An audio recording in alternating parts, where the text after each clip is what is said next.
छोटे बच्चे फूलों जैसे नाजुक होते हैं। बिल्कुल वैसा ही था आर्यन। लेकिन कौन कर रहा था मासूम आर्यन को टॉर्चर? रोहित को कैसे पता डॉक्टर अमृता है मनाली में, और कैसे करेगी अनिका आर्यन की मदद?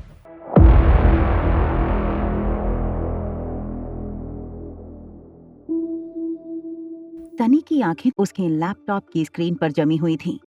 उसके भतीजे आर्यन की तस्वीर अब भी लैपटॉप स्क्रीन पर थी। सनी को इस बात का यकीन नहीं हो रहा था कि दुनिया का नंबर 1 गेमर, सनी जिसका नंबर 1 फैन था, वो और कोई नहीं बल्कि उसका अपना भतीजा आर्यन था। उसने लैपटॉप उठाया। लैपटॉप हाथ में लेकर वो बिल्कुल धीरे कदमों से आर्यन के बेडरूम की ओर चलने लगा। दरवाजे का लॉक खोलकर उसने दरवाजा खोला।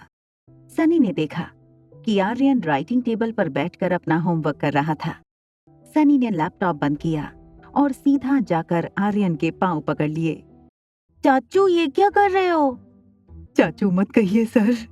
आप कौन हो और हम मनुष्य के बीच क्या कर रहे हो? चाचू, आप ऐसा क्यों कह रहे हैं? मैंने ऐसा क्या किया है? समझ गया मैं। It's a top secret. मैं भी वादा करता हूँ आपके इस सीक्रेट को सीक्रेट ही रखूंगा।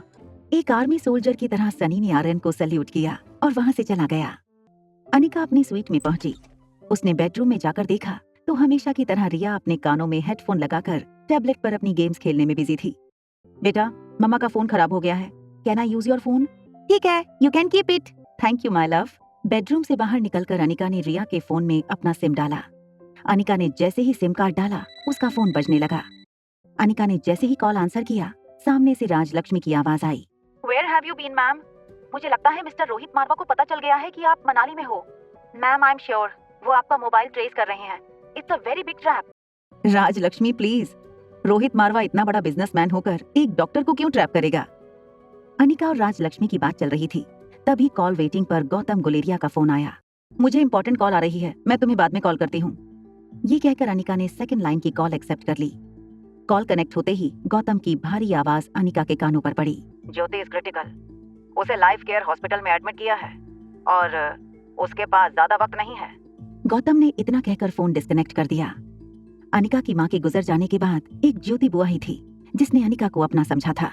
तभी ज्योति बुआ की बेटी प्रीति का फोन आया। मम्मी को बचा लो, दीदी बचा लो।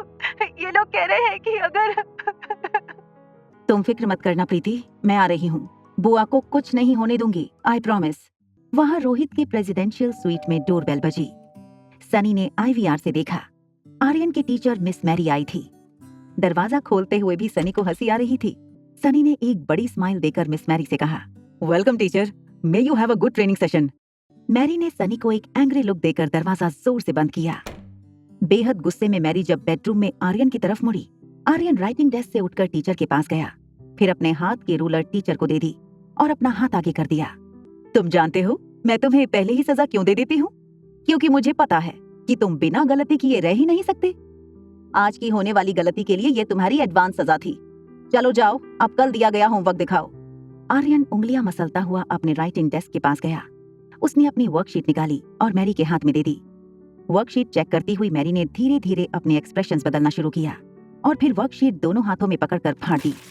अब मैरी की आवाज ऊंची और स्ट्रिक्ट हो गई। What is this Aryan? तुम कभी कोई काम ठीक से क्यों नहीं कर सकते? मैंने तुम्हें हिस्ट्री का होमवर्क दिया था और तुमने यहाँ मैथ्स के प्रॉब्लम सॉल्व किए हैं। तुमसे ज्यादा बेवकूफ बच्चा मैंने अपनी जिंदगी में नहीं देखा। तुम्हारी पिछली स्कूल ने भी तुम्हें इसी वजह से निकाला था और तुम्हारे रहते बाकी बच्चों पर अच्छा असर नहीं पड़ता। तरस आता है मुझे तुम्हारे पापा पर। तुम्हारी वजह से कितनी बदनामी हो रही है हर जगह उनकी। मिस मैरी ने अचानक ही अपना मूड बदल दिया। मैं तो टीचर हूँ और मेरा काम है तुम्हें अच्छी एजुकेशन देना। चलो आज हम मैथ्स पढ़ेंगे। मैरी आर्यन को किताब खोलकर पढ़ाने लगी। आर्यन की आंखों में आंसू थे। हॉस्पिटल जाने के लिए अनिका अपने स्वीट से बाहर निकली। लिफ्ट का दरवाजा खुलते ही अनिका लिफ्ट में चली गई। दरवाजा फिर खुला। सामने से मिस मैरी अंदर आई। मैरी ने ग्राउंड फ्लोर का बटन दबाया। जैसे ही लिफ्ट चलने लगी, मैरी को एक कॉल आया। अनिका ज्योति बुआ की तबीयत को लेकर टेंशन में थी। तभी उसने मैरी को एक अजीब बात करते सुना।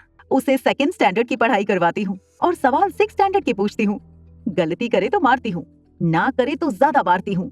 मारने पर मुंह से आवाज निकाली तो उसकी नानी याद दिलाती हूँ। मैरी को एहसास हुआ कि लिफ्ट में और भी कोई है। उसने अनिका को देखा और कहा, sorry if I was loud. Anika जानती थी कि प्रेसिडेंशियल स्वीट 2401 रोहित का है। होटल लॉबी में अनिका ने देखा रोहित मारवा कुछ फॉरेन डेलीगेट्स के साथ कॉन्फ्रेंस रूम की ओर जा रहा था। एक्सक्यूज मी मिस्टर मारवा। ये सुनते ही रोहित के गार्ड्स ने अनिका को आगे बढ़ने से रोक लिया। रोहित डेलीगेट्स के साथ आगे बढ़ रहा था, मगर उसका ध्यान पीछे अनिका पर था। अनिका ने बिना किसी की परवाह किए रोहित को आवाज लगाई, mister Marwah, your son is in danger, he needs help. कैसे खुलेगा मिस मैरी के टॉर्चर का राज? क्या रोहित मानेगा अनिका की बात? क्या रोहित छुड़ा पाएगा अपने बेटे को बुरी टीचर के चंगुल से?